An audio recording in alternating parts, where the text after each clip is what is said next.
19 March 2026। মধ্যপ্রাচ্যের এই উত্তেজনাপূর্ণ পরিস্থিতির মধ্যেও পারস্য উপসাগরের পানি তখনও একদম শান্ত। কোনো জাহাজের আসা যাওয়া নেই, সবকিছু স্বাভাবিক মনে হচ্ছিল। কিন্তু কয়েক মিনিটের মধ্যেই এই শান্ত এলাকা ইতিহাস হয়ে যাবে এটা কেউ কল্পনাতেও আনেনি।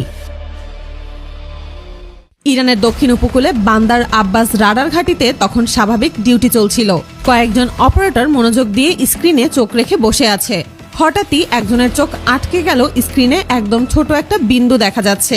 প্রথমে মনে হলো হয়তো কোনো সিগন্যাল ইরর, কিন্তু না, সেই বিন্দুটি এক জায়গায় স্থির নেই, বারবার জায়গা বদল করছে। কখনো হঠাৎ অদৃশ্য হয়ে যাচ্ছে, আবার কয়েক সেকেন্ড পর অন্য জায়গায় ভেসে উঠছে। অপারেটর চোখ মুছে আবার তাকালো। এবার সে নিশ্চিত এটা কোনো ভুল না।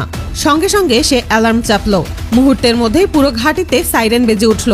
একের পর এক অফিসার ছুটে এলো কন্ট্রোল রুমে। প্রথমে কেউ বলল এটা হয়তো কোনো পাখি, কেউ বলল ড্রোন হতে পারে, কিন্তু কয়েক সেকেন্ড পরই সবাই চুপ হয়ে গেল। কারণ সেই ছোট বিন্দুটি এমন গতিতে চলছিল যা কোনো সাধারণ ড্রোন বা পাখির পক্ষে অসম্ভব। তারপর হঠাৎই সেই অজানা বস্তুটা ইরানের নৌঘাটির উপর তীব্র গতিতে চক্কর দিয়ে গেল। তখনই একজন সিনিয়র অফিসার ধীরে ধীরে বলল এটা ওরা পাঠিয়েছে। সবাই বুঝে গেল এটা কোনো সাধারণ কিছু না, এটা আমেরিকার সবচেয়ে আধুনিক স্টেলথ যুদ্ধবিমান F-35B। এই জেট এমনভাবে ডিজাইন করা যেন এটি আকাশে থেকেও অদৃশ্য থাকে। রাডারে ধরা পড়ে না, চোখে দেখা যায় না, আর শব্দের গতির চেয়েও দ্রুত ছুটে চলে। ঘন্টায় প্রায় 1900 কিলোমিটার প্রতি ঘন্টা গতিতে উড়ে যেতে পারে এই জেট। একসাথে কয়েক টন পরিমাণ অস্ত্র বহন করতে পারে। আর সবচেয়ে ভয়ঙ্কর বিষয়, এটি হেলিকপ্টারের মতো সোজা উঠে আবার সোজা নামতে পারে। কিন্তু সেই সন্ধ্যায় জেটটি আক্রমণ করতে আসেনি, সে এসেছে দেখতে। বিশ্লেষকদের ধারণা কয়েক মিনিট ধরে বিভিন্ন নৌঘাটি, রাডার টাওয়ার, সামরিক স্থাপনা সবকিছুর উপর চক্কর দিয়ে সে নিঃশব্দে তথ্য সংগ্রহ করতে পারে। তারপর ঠিক যেমন হঠাৎ এসেছিল ঠিক তেমন ভাবেই অদৃশ্য হয়ে গেল। ইরানের অফিসাররা তখনই বুঝে গেল এটা শুধু একটা নজরদারি না, এটা ছিল একটা পরীক্ষা। আর তারা জানতো এটা আবার আসবে। কিছু ঘন্টার মধ্যেই সত্যি আবার দেখা যায় সেই F-35B। রাত নামার আগেই আবার রাডারে দেখা গেল সেই একই অদ্ভুত সিগন্যাল। আগেরবারের মতো নিচুতে না উড়ে এবার মাঝারি উচ্চতায় চলছে। হয়তো ওরা ভেবেছিল আগেরবার কিছু হয়নি, এবারও হবে না। তারা এবার চালু করলো তাদের গোপন উন্নত রাডার সিস্টেম। বিভিন্ন প্রতিবেদনে বলা হয়েছে ইরানের কাছে থাকা আগের রাডার সিস্টেমগুলো এই ধরনের স্টেলথ বিমান ধরার জন্য যথেষ্ট ছিল না। কিন্তু বিগত কয়েক বছর ধরে ইরান ব্যবহার করে আসছিল ইরানের তৈরি অত্যাধুনিক জ্যাসলন রাডার। হঠাৎই স্ক্রিনে সেই অদৃশ্য জেটটা স্পষ্ট হয়ে উঠল।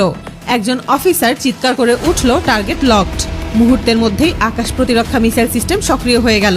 এই ধরনের প্রতিরক্ষা ব্যবস্থায় ঘাদার 110 ধরনের মিসাইল ব্যবহারের কথা বিভিন্ন সামরিক প্রতিবেদনে উল্লেখ করা হয়েছে। এই ধরনের মিসাইলের গতি 13,000 কিলোমিটার প্রতি ঘন্টার বেশি। সাধারণ এয়ার ডিফেন্স সিস্টেম দিয়ে এই ধরনের মিসাইলকে থামানো প্রায় অসম্ভব। 1 সেকেন্ড, 2 সেকেন্ড, তারপর উপকূল থেকে ছুটে গেল এক উচ্চ গতির মিসাইল। ওদিকে F-35B পাইলট বুঝে গেছে সে আর অদৃশ্য নেই। সে দ্রুত দিক পরিবর্তন করলো, গতি বাড়ালো, ইলেকট্রনিক জ্যামার চালু করলো। সব চেষ্টা করেছে নিজেকে বাঁচানোর জন্য, কিন্তু এবার আর কিছুই কাজ করছে না। কারণ ইরানের মিসাইল শুধু রাডার না, ফাইটার জেটের গরম এক্সস্ট ট্র্যাক করে ধাওয়া করতে পারে। হঠাৎই আকাশ কেঁপে উঠল, একটা বিশাল বিস্ফোরণ, ধোঁয়ার কালো মেঘ, সবকিছুই মাত্র কয়েক সেকেন্ডের মধ্যে ঘটে গেল। ঘাটিতে তখন এক অদ্ভুত নীরবতা।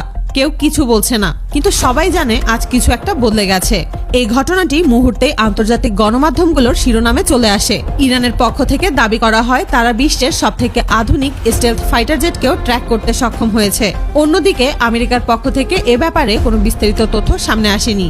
আমেরিকার আধুনিক স্টেলথ ফাইটার জেট বছরের পর বছর ধরে নিজের যে আধিপত্য ধরে রেখেছিল, এই ঘটনার পর তার আধিপত্যে যেন এক বড় প্রশ্ন ছুড়ে দিয়েছে।